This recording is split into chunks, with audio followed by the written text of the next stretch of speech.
Join me on a journey that will touch your soul and challenge what you believe about the lives of those who serve others. When Congresswoman Jasmine Crockett notices something unusual about her normally cheerful housekeeper, Elena, she makes a decision that will forever change both their lives. This story of compassion, justice, and the courage to step outside your comfort zone will move you to tears and inspire you to look beyond appearances. Where are you watching me from? Leave a comment below and let me know if Elena's struggle resonates with your own experiences. The morning light streamed through the windows of Jasmine Crockett's Georgetown townhouse as she hurriedly prepared for another day of congressional hearings. At 42, the freshman congresswoman from Texas's 30th district had already made a name for herself as a fierce advocate for justice and equality. But today, something else caught her attention. Elena? Is everything all right? Jasmine paused, coffee mug in hand, studying her housekeeper's face. Elena Martinez had worked for Jasmine since she'd moved to D.C. last year, always arriving with a warm smile and cheerful conversation. Today, though, Elena's eyes were rimmed with red, and she winced slightly when reaching for the cleaning supplies.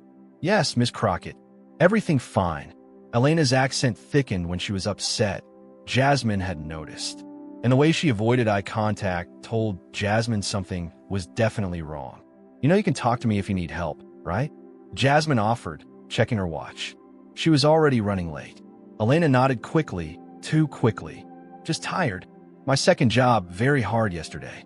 As Jasmine grabbed her briefcase and headed for the door, she caught a glimpse of a dark bruise peeking out from Elena's sleeve. Something inside Jasmine's lawyer brain clicked into place. The canceled days, the long sleeves in summer heat, the recent quietness.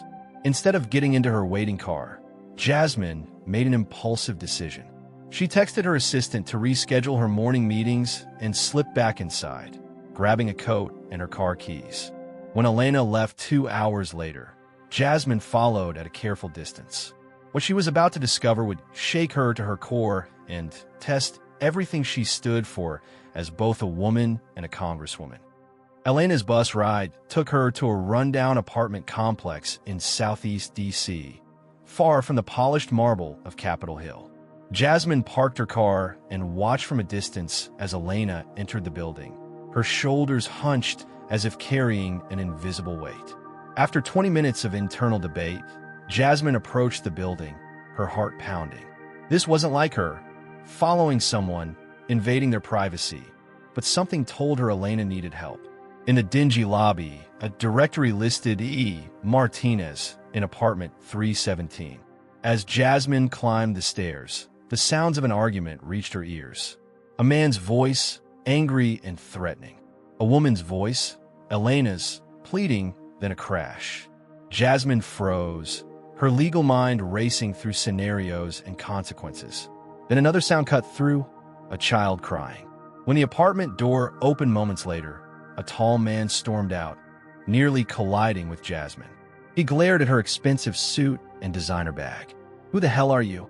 "I'm a friend of Elena's," Jasmine answered, summoning the authoritative voice she used in congressional hearings. The man snorted. "Elena doesn't have friends like you." He pushed past her, reeking of alcohol despite the early hour. Inside the apartment, Jasmine found Elena sitting on the floor, comforting a young girl of about 8. Blood trickled from a cut on Elena's lip. The apartment was sparse, but meticulously clean. One small bedroom, a pull-out couch, and walls adorned with school achievement certificates. "Ms. Crockett." Elena's shock gave way to shame. "Why you here?" "I was worried about you," Jasmine admitted, kneeling beside them. "I followed you." "I'm sorry. This is my daughter, Lucia," Elena said, protectively pulling the girl closer. "And that man, he is my employer at night job." "Not good man." The pieces began falling into place, revealing a story far more complex and heartbreaking than Jasmine had imagined. A story of immigration, exploitation, and a mother's desperate attempt to give her daughter a better future. "Elena, please, tell me everything," Jasmine said, her resolve hardening. "I want to help." "I don't want charity, Ms. Crockett," Elena said firmly, her pride evident despite her circumstances. "And I don't want trouble." I need this job. Jasmine sat on the worn sofa as Elena made tea, Lucia now quietly drawing at a small table. Over the next hour, Elena's story unfolded. She had come from Honduras 5 years ago, fleeing gang violence with her then 3-year-old daughter. Her visa had expired, but Lucia was born in the U.S. during a previous stay and was a citizen. The night job is at his restaurant, Elena explained, referring to Miguel, the man who had stormed out. He knows I have no papers. He pays half of normal wage, makes me work overtime. If I complain, she gestured to her cut lip. That's exploitation, Elena. It's criminal, regardless of your immigration status. Jasmine said, lawyer mode activating. Why don't you quit? He says he will call IC. I would be deported. Lucia would go to foster care. Elena's hands trembled. I clean your house, 3 others, and work in restaurant to pay for lawyer. But lawyer took money, disappeared. Jasmine felt a surge of anger, then determination. This was exactly why she had gone into politics, to fight for people like Elena who fell through the cracks of a broken system. What if? Jasmine hesitated, knowing she was about to cross a line between professional and personal. What if I help you find a legitimate lawyer? Pro bono. Elena shook her head. Miguel will be more angry. He has friends in police. Jasmine took Elena's hands in hers. Elena, I'm a member of Congress. I sit on the Judiciary Committee. I have resources, connections. Lucia looked up from her drawing, hope dawning on her young face. Are you going to help my mommy, Ms. Jasmine? In that moment, looking into the eyes of this child, so bright, so deserving of security, Jasmine made a decision that would transform her approach to both her personal ethics and political platform. Yes, Jasmine promised, but it won't be easy. We'll need to be brave, all of us. For the next 2 weeks, Jasmine lived a double life. By day, she attended committee meetings and floor votes, arguing passionately for immigration reform and labor protections. By night, she worked with a trusted immigration attorney to build Elena's case for asylum and documented Miguel's labor violations. You don't understand what you're doing, warned Roger, her chief of staff, after catching her researching immigration laws at 2 a.m., getting personally involved with a constituent. She's not just a constituent, Roger. She's a human being who cleans my house, Jasmine snapped. And what's happening to her is happening to thousands of others. The work was taking its toll. Jasmine's carefully maintained work-life boundaries crumbled as she moved Elena and Lucia temporarily into her guest room after Miguel made more threats. One night, after Lucia had gone to bed, Elena found Jasmine surrounded by legal books at the dining table. Why you do this for us? Elena asked softly. Could hurt your career. Jasmine looked up, exhaustion etched on her face. When I was growing up in Arkansas, my mother cleaned houses for rich white families, she confessed. One family accused her of stealing a necklace. She lost all her clients. We nearly lost our home. Later, they found the necklace. Their daughter had taken it, but no one apologized. She pushed away the books. I became a lawyer, then a politician, thinking I could fix broken systems. But I've been so focused on big policies that I forgot about individual people caught in those systems. Elena touched Jasmine's hand. You cannot save everyone. No, Jasmine agreed. But I can help you. And you can help me remember why I'm doing this job in the first place. The next morning, Miguel showed up at Jasmine's townhouse, pounding on the door and shouting threats. Instead of calling security, Jasmine opened the door herself, phone recording in her pocket. You've made a very big mistake coming here, she told him calmly. And an even bigger one, thinking you can threaten women under my protection. The congressional hearing room buzzed with tension as Jasmine adjusted the microphone before her. C-SPAN cameras tracked her every move. Today's topic, labor exploitation of undocumented workers, a hearing she had requested. In the gallery sat Elena, nearly unrecognizable in a tailored suit Jasmine had insisted on buying her. Beside her was Lucia, wide-eyed at the grandeur of the Capitol.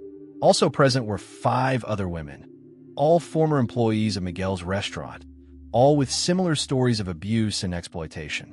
The witness may begin, announced the committee chair. Jasmine took a deep breath. This moment represented a massive professional risk. Critics would accuse her of political theater or overstepping ethical boundaries by becoming personally involved with Elena's case. My colleagues, today, I present evidence of systematic labor exploitation occurring not in some distant country, but 8 blocks from where we sit, Jasmine began, her voice steady.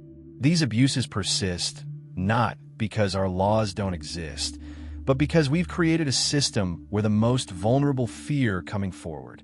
She presented documentation of wage theft, physical abuse, and threats of deportation.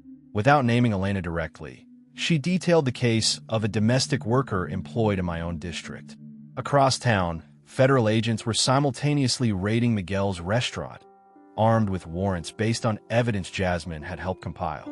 When questioned by a skeptical colleague about her unusual level of involvement, Jasmine didn't flinch. "Congressman, I didn't run for office to maintain a safe distance from human suffering. I ran to challenge systems that permit such suffering to continue unnoticed." The hearing exploded into headlines. By evening, Jasmine's office was flooded with calls, some critical, but hundreds more from workers with similar stories, now emboldened to come forward. As Jasmine drove Elena and Lucia home, her phone rang continuously. Her press secretary was panicking about the media frenzy, her chief of staff concerned about political blowback. "Do you regret it?" Elena asked quietly. "Risking so much for us." Before Jasmine could answer, her phone rang again, the Speaker of the House. "I want to be clear." The Speaker's voice crackled through Jasmine's car speakers. "What you did today was unorthodox and risky." Jasmine caught Elena's worried glance in the rearview mirror. "I stand by my actions, Madam Speaker." A long pause followed, "And that's exactly why I'm calling. The Labor Committee needs someone with your passion. There's an opening for vice chair." After the call ended, Jasmine pulled over, overwhelmed. The promotion was significant, unusual for a freshman representative, but she knew it wasn't offered solely as a reward. "They want to channel your energy," her chief of staff explained later that evening. "Keep you within institutional boundaries." 3 days later, Miguel was arrested on multiple charges of labor violations, assault, and witness intimidation. Elena's asylum case was proceeding, bolstered by evidence of the threats she'd faced. The other women from the restaurant had come forward with similar asylum claims. Jasmine's townhouse had become an impromptu headquarters for a growing movement. Immigration attorneys volunteered their services. Former victims shared their stories. Journalists documented everything. "You've created something powerful," Elena observed, watching Jasmine coordinate effort from her dining room table. "But at what cost to you?" The question lingered as Jasmine prepared for a major network interview. Her approval ratings had soared among progressives, but plummeted with moderates who felt she'd gone too far. Several donors had withdrawn support. "Some battles are worth fighting even if you lose your position in the process," Jasmine told the interviewer that evening. "But I didn't come to Congress to keep a job. I came to do a job." As the interview concluded, Jasmine announced a new legislative package addressing immigration reform and labor protections, crafted with direct input from Elena and others like her. "This isn't about politics," she said, looking directly into the camera. "It's about people, and sometimes we need to follow them home to truly understand their lives." 1 year later, the Georgetown townhouse bustled with activity as Jasmine rushed to prepare for a fundraising dinner. Her legislative package had passed the House, but remained stalled in the Senate. The fight continued. "Don't forget your speech," called a familiar voice from the kitchen. Elena, now Jasmine's official outreach coordinator, handed her a folder. After getting her work permit through a specialized visa program for victims of workplace abuse, Elena had proven herself an invaluable organizer, connecting Jasmine's office with vulnerable communities across the district. "How's Lucia doing with her science project?" Jasmine asked, checking her reflection. "First place. Elena Banged. The scholarship interview is next week." The doorbell rang, Jasmine's driver. As they headed to the car, Elena paused. "1 year ago today, you followed me home," she said quietly. "Most people would have looked away." Jasmine squeezed her hand. "I'm not most people. Neither are you." At the fundraiser, Jasmine scanned the crowd of donors and supporters. Her path had not been easy. She'd faced censure attempts, primary challengers, and constant criticism for inappropriate personal involvement in constituents' cases. But something fundamental had shifted in her approach to public service. Her office had established a groundbreaking constituent advocacy program, now being replicated by other representatives. They called it the Elena Initiative. When Jasmine took the podium, she didn't begin with policy points or political promises. A year ago, I made a choice to follow someone when it would have been easier to look away, she told the hushed crowd. That choice taught me that real change doesn't come from maintaining a professional distance from those we serve. It comes from having the courage to step into their lives and truly see their struggles. In the back of the room stood Elena, now addressing a small group of former restaurant workers who had formed an advocacy collective. Lucia sat nearby, helping a younger child with homework. Our job as public servants isn't to maintain systems that work for the few, Jasmine concluded. It's to have the courage to reimagine those systems alongside the very people they've failed. As applause filled the room, Jasmine caught Elena's eye. They shared a smile of understanding. Two women from vastly different backgrounds who had discovered a simple truth. Sometimes the most powerful political act is simply to follow someone home and see their life through their eyes. 3 years after that fateful day when Jasmine followed Elena home, the Georgetown townhouse had transformed into an unofficial community center. The living room where Jasmine had once practiced congressional speeches now hosted weekly support group meetings for immigrant workers. Congresswoman, the press is ready, called Jasmine's new communications director, gesturing toward the backyard where cameras were set up. Today marked the official launch of the National Worker Protection Act, legislation born directly from Elena's story and shepherded through Congress by Jasmine's relentless advocacy. Against all political odds, it had passed both chambers with bipartisan support. "Where's Elena?" Jasmine asked, straightening her blazer. Already outside, with Lucia. Jasmine stepped into the garden to find Elena speaking confidently to reporters, explaining provisions of the bill in her now-perfect English. Beside her stood Lucia, now 11 and proudly wearing a future Congresswoman t-shirt. "There she is," Elena said, spotting Jasmine. The woman who wasn't afraid to see the invisible people. As cameras flashed, Miguel's other former employees gathered around, all now with legal status, all with stories of transformation. One had opened a catering business. Another was studying law. A third worked in Jasmine's district office. "This legislation isn't the end," Jasmine told the assembled press. "It's just the beginning of reimagining how we protect those who build our economy, but remain in the shadows." Later that evening, after the crowds had dispersed, Jasmine found Elena sitting alone on the porch swing, holding an... "What's that?" Jasmine asked, joining her. "Lucia's acceptance to the Georgetown Preparatory Academy. Full scholarship." Elena's voice trembled. "When we came to this country, I cleaned their buildings at night. Now my daughter will walk through their front door as a student." Jasmine took Elena's hand. "You know what this means, right? In 20 years, I'll be voting for her." Elena laughed, then grew serious. "That day when you followed me, I was angry at first. Afraid. I thought you would fire me. And I was terrified I was overstepping," Jasmine admitted. "Breaking some unwritten rule about boundaries. Sometimes boundaries need breaking," Elena said simply. As night fell over Washington, the two women sat in comfortable silence, watching fireflies dance in the garden where a movement had been born. Behind them, the house. Lucia could be heard practicing a speech for her school's social justice club. Jasmine smiled, listening to the confident young voice. The real conclusion to this story was still being written, not by her legislation or speeches, but by the lives that would be changed for generations to come. All because one day, she had chosen to follow instead of looking away. This story reminds us that real change begins with a single act of courage, the choice to care. Jasmine Crockett didn't just see a problem, she stepped into it. And in doing so, she rewrote not only Elena's future, but her own purpose. It's a powerful lesson.